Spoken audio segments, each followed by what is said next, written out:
Korang jangan nak pandang remeh dekat dia orang. Kalau tak dapat kerja, macam mana?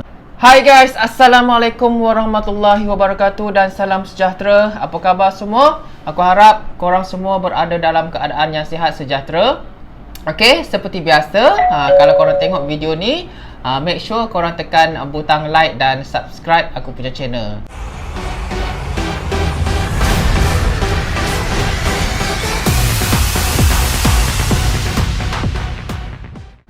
Okay guys, untuk kali ni aku akan menceritakan tentang apa yang telah berlaku pada zaman ini, di mana semua pelajar yang sudah mengambil keputusan peperiksaan SPM baru-baru ini confused sama ada dia nak pilih form 6 ataupun diploma. Okey, dekat sini aku akan menceritakan berkenaan dengan aku punya pengalaman sendiri. Aku melalui form 6, bukannya melalui diploma. Walaupun aku dapat tawaran diploma di institusi pengajian tinggi awam. Jadi disebabkan aku ambil form 6, of course lah aku akan menceritakan tentang kelebihan-kelebihan tingkatan 6.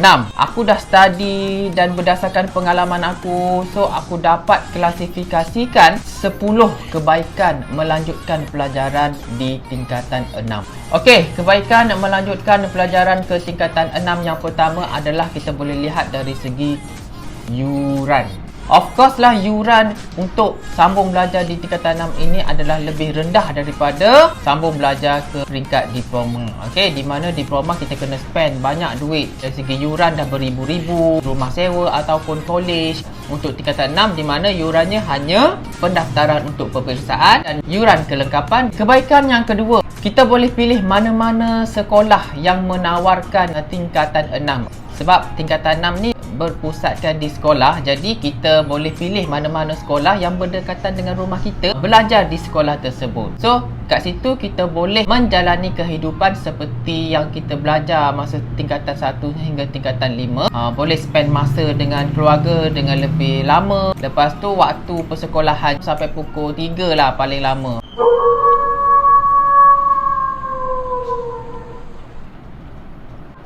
Okey, kelebihan tingkatan 6 yang ketiga. Tingkatan 6 ni adalah university oriented sebenarnya. Okey, walaupun nama sahaja tingkatan 6, sistem pembelajaran dia sudah berbeza dengan sistem yang sebelum ni. Dia sudah dibahagikan kepada 3 semester peperiksaan, bukannya seperti SPM belajar hujung tahun baru exam. Belajar satu semester, exam. Pentaksiran tu dia ada kerja khusus ataupun assignment lah. Assignment individu, assignment berkumpulan dan ujian bertulis. Kelebihan yang keempat.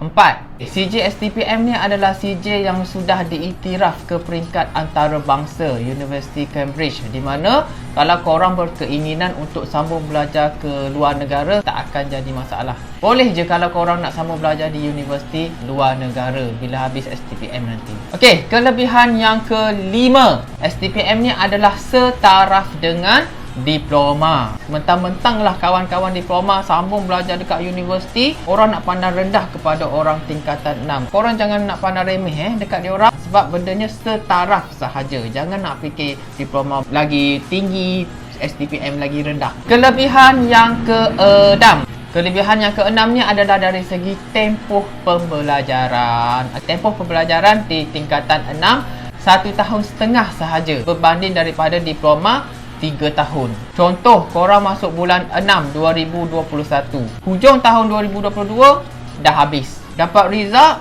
apply UPU, apply universiti, so baru terus boleh sambung degree. Degree terus, tak ada dah diploma. STPM terus ke degree, tak perlu nak sambung diploma lagi. Kelebihan yang ketujuh. Kelebihan yang ketujuh ni, tingkatan 6 merupakan selangkah ke universiti. Kita diberi keutamaan. Pelajar yang sambung belajar di tingkatan 6 ini diberi keutamaan untuk sambung belajar ke universiti di peringkat ijazah. Kita akan bersaing bersama dengan pelajar diploma, pelajar matrik. Tingkatan 6 ini akan diberi keutamaan. Okey, kelebihan yang ke-8. Kelebihan yang ke-8 ni dia lebih kurang dengan kelebihan yang ke-7 tadi. Kotanya lebih banyak dibuka kepada pelajar tingkatan 6 daripada pelajar lepasan diploma ataupun matrikulasi.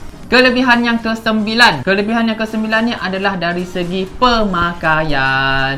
Korang dah tak perlu nak pakai baju sekolah. Jangan nak fikir alah tingkatan 6 ni kena pakai baju sekolah. Tak perlu lagi dah. Kamu boleh pakai baju formal pejabat lah pergi ke sekolah. Okey, kelebihan yang terakhir ni adalah dari segi permohonan pekerjaan. Okey, dengan sijil STPM, kita layak untuk memohon pekerjaan dengan gaji yang lebih tinggi sedikit daripada SPM. Okey, jangan risau. Saya lepasan STPM, bukan lepasan SPM. Jadi, saya punya gaji mesti lagi tinggi daripada lepasan SPM punya permohonan. Okey, berdasarkan ke-10 kelebihan tingkatan 6 tadi, apa yang aku highlightkan dekat sini adalah 2 kelebihan sahaja, iaitu dari segi yuran dan tempoh pengajian, di mana yuran pengajian untuk tingkatan 6 ini jauh lagi rendah daripada yuran pengajian diploma. Kalau orang kampung dia kena buat pinjaman, tak kisahlah daripada pinjaman PTPTN ke, pinjaman MARA ke, daripada institusi-institusi lain. Tapi kalau dah berduit, tak perlu nak buat pinjaman, boleh spend duit sendiri.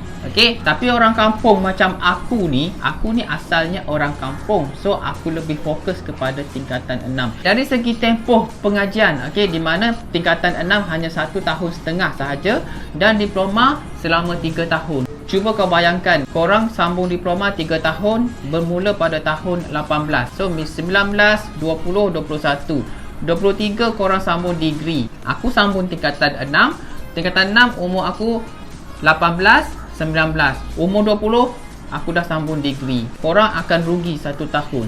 Kan? Betul tak? Kat situ korang kena fikir betul-betul. Aku tak ada paksa kena masuk tingkatan 6. Tak, aku tak paksa macam tu. Itu depend kepada masing-masing. Aku share benda ni sebab ia berdasarkan aku punya pengalaman dan ilmu yang aku ada. So stay tune guys, aku harap video ni bermanfaat untuk korang. Pilihlah yang terbaik untuk menjadi yang terbaik. Ni pengalaman aku ini betul-betul pengalaman aku.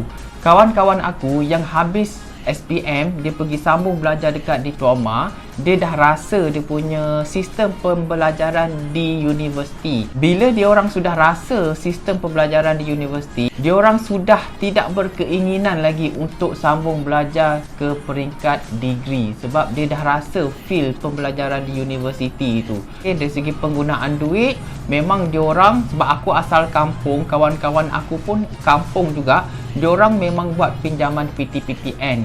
Dia orang kena buat 2 kali pinjaman PTPTN, pinjaman untuk pembelajaran semasa dia orang diploma 1 kali, and then dia orang akan buat lagi yang kedua untuk pembelajaran semasa dia orang degree. So 2 kali pinjaman dia orang buat. Bila dia orang dapat kerja, dia orang akan bayar PTPTN dengan angka yang lagi banyak lah. Itu pun kalau dapat kerja. Kalau tak dapat kerja, macam mana? Okey, itu sahaja untuk video pada kali ini. Aku harap korang share video ni kepada kawan-kawan yang confused sama ada dia nak pilih diploma ataupun tingkatan 6. So aku harap video ni bermanfaat lah untuk korang. Korang bersedia untuk melalui fasa-fasa yang seterusnya. Jangan ingat SPM tu adalah segala-galanya.